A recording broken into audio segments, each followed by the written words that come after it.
नमस्कार विद्यार्थियों। आज हम विद्युत फ्लक्स एवं गास प्रमेय के बारे में अध्ययन करेंगे। फ्लक्स यहाँ पे आ गया है विद्युत फ्लक्स।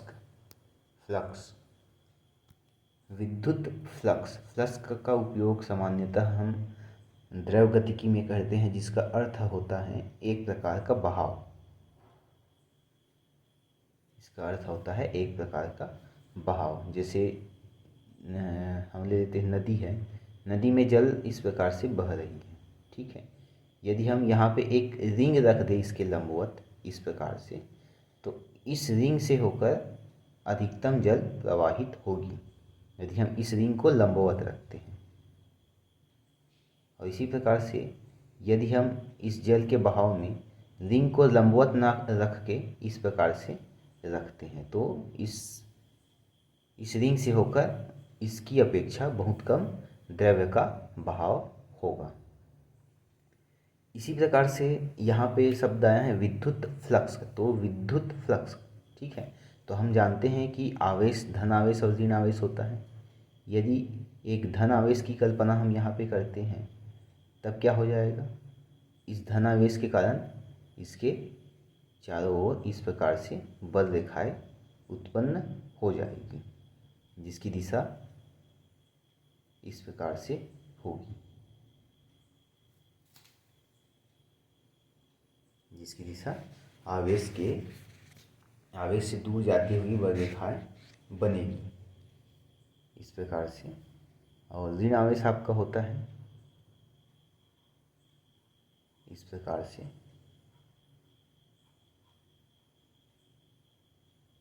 ये क्या होगा? बल की दिशा इसके ओर होगी, है ना। अब इन दोनों आवेशों को हम यदि एक साथ करके देखते हैं, ठीक है, ये धन आवेश और ये ऋण आवेश, तो क्या होगा? यहाँ पे धन आवेश ऋण आवेश की ओर जाएगा, इस प्रकार से एक बल रेखाएं बनेगी, जैसे चुंबकीय बल रेखाएं बनता है उस प्रकार से यहाँ पर विद्युत बल रेखाएं बनेगी, है ना। ये विद्युत बल रेखाएं एक दूसरे को नहीं काटती, बल रेखाएं बनेगी इस प्रकार से।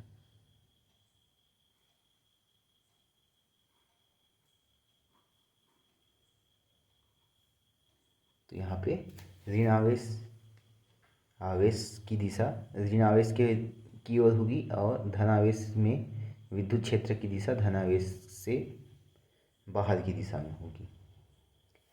तो यहाँ पे हम देखते हैं कि यहाँ पे जो बल रेखाएं है ना, अब हम इस बल रेखा पर एक अभिलंबवत एक पृष्ठ की इस प्रकार से कल्पना करते हैं, है ना। तब इस पृष्ठ से होकर गुजरेगी इस प्रकार से बल रेखाएं,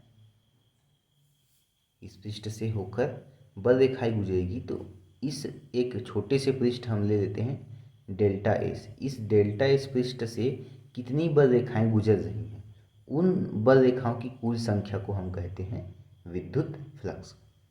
क्या कहते हैं? विद्युत फ्लक्स का। अर्थात विद्युत क्षेत्र में रखिए किसी पृष्ठ से अभिलंबवत, है ना, इसके लंबवत गुजरेगा, है। अभिलंबवत गुजरने वाली कुल बल रेखाओं की संख्या को उस पृष्ठ से गुजरने वाला विद्युत फ्लक्स कहते हैं, ठीक है। तो विद्युत क्षेत्र है ये। तो विद्युत क्षेत्र में स्थित किसी पृष्ठ से अभिलंबवत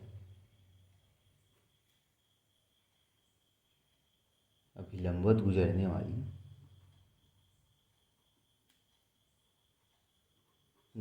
वाली कुल बल रेखाओं, ये कैसी बल रेखाएं हैं? विद्युत बल रेखाएं हैं। रेखाओं की संख्या को उस पृष्ठ से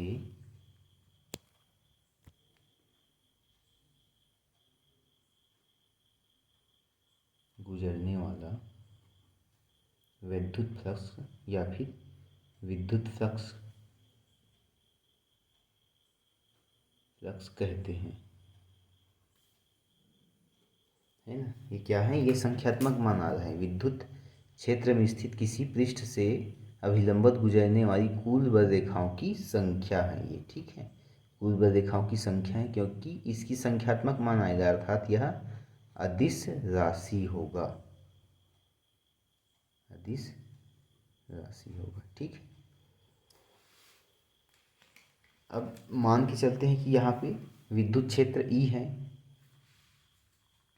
इस पृष्ठ के लिए विद्युत क्षेत्र ई है, तब विद्युत फ्लक्स हो जाएगा यहाँ पे विद्युत फ्लक्स,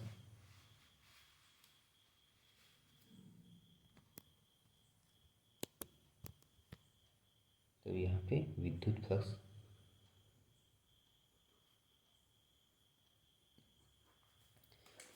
फ्लक्स को दर्शाते हैं फाई ई से, है ना।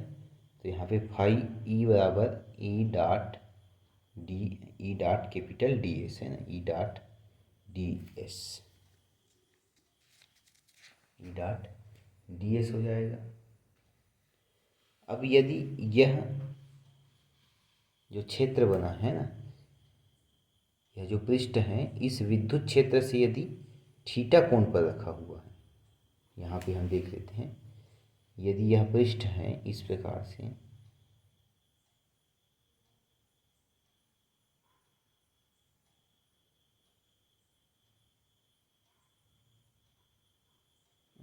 मैं यहाँ पे बनाता हूँ पृष्ठ इस प्रकार से, ये पृष्ठ है डेल्टा डी एस, इस पृष्ठ, ये विद्युत क्षेत्र की दिशा हो गई, है ना। ये एक सरल रेखा हो गया मान के चलो, है ना, क्षैतिज। अब यदि विद्युत क्षेत्र इस पृष्ठ से इस प्रकार से गुजरे, ऐसा, है ना, इस पृष्ठ से थीटा कोण, इस पृष्ठ से थीटा कोण बनाते हुए गुजरता है, उस स्थिति में यहाँ पे हो जाएगा सूत्र में कॉस थीटा, है ना। थीटा क्या है, विद्युत क्षेत्र और पृष्ठ डी एस के बीच का कोण, पृष्ठ डेल्टा एस के बीच का कोण है यहाँ पे। थीटा क्या है, विद्युत क्षेत्र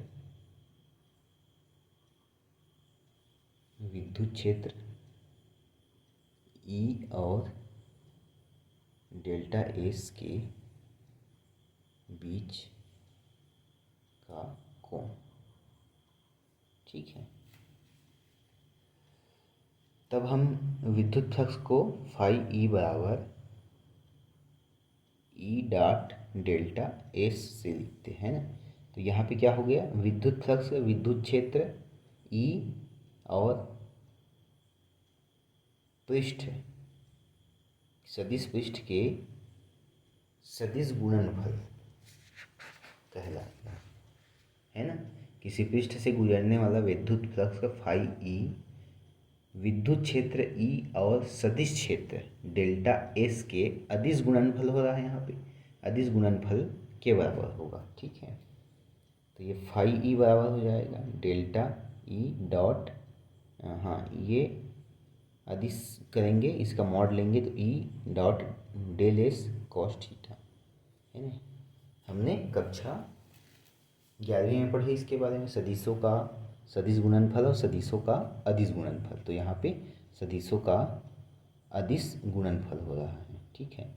विद्युत फ्लक्स, तो हमारे पास आ गया विद्युत फ्लक्स फाई ई बराबर ई डॉट डेल्टा एस और ये कॉस थीटा, है ना। थीटा विद्युत क्षेत्र ई और डेल्टा एस के बीच का कोण है, ठीक है। इस प्रकार से एक सूत्र ये हो गया, और सदिश रूप में फाई ई बराबर ई डॉट डेल्टा एस, ये दोनों वेक्टर हो गए। तो यहाँ पे हमारे पास विद्युत फ्लक्स आ गया। तो यहाँ पे एक बार और समझ लेते हैं विद्युत फ्लक्स क्या है। विद्युत क्षेत्र में स्थित किसी पृष्ठ से अभिलंबवत गुजरने वाली कुल बल रेखाओं की संख्या को हम कहते हैं विद्युत फ्लक्स, है ना। इस यदि विद्युत क्षेत्र में एक पृष्ठ हम डेल्टा एस रख देते हैं, विद्युत क्षेत्र ई में, विद्युत क्षेत्र ई के लंबवत हम एक पृष्ठ डेल्टा एस रख देते हैं, तब इस पृष्ठ डेल्टा एस से होकर गुजरने वाली, अभिलंबवत गुजरने वाली कुल बल रेखाओं की संख्या को हम कहते हैं विद्युत फ्लक्स। ठीक है, तो इस प्रकार से विद्युत फ्लक्स का हो गया। और विद्युत फ्लक्स का मात्रक देख लेते हैं। मात्रक विद्युत फ्लक्स फाई ई बराबर होता है ई डॉट एस, और ये क्या है, विद्युत क्षेत्र। और विद्युत क्षेत्र क्या होता है,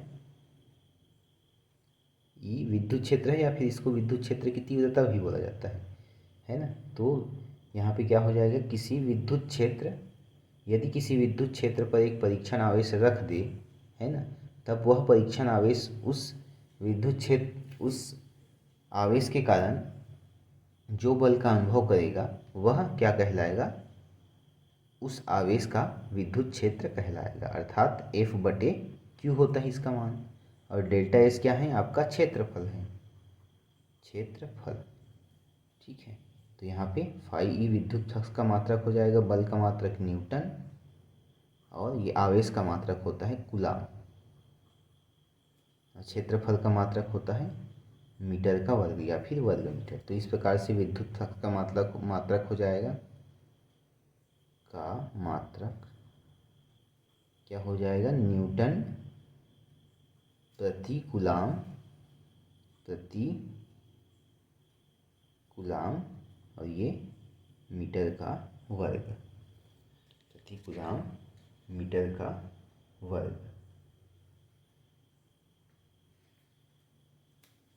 अच्छा, इसको यहाँ पे लिखते हैं ना, यहाँ पे ये हो जाएगा न्यूटन, और इसके साथ आ जाएगा ये गुना हो कि न्यूटन वर्ग मीटर प्रति कूलाम।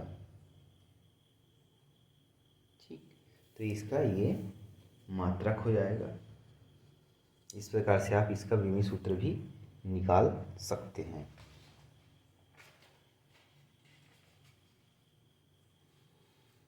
ये हो गया विद्युत फ्लक्स। ठीक है, अब आगे हम देखेंगे गाउस प्रमेय। ठीक है, अगले चैप्टर में हम देखेंगे गाउस प्रमेय। तब तक के लिए धन्यवाद।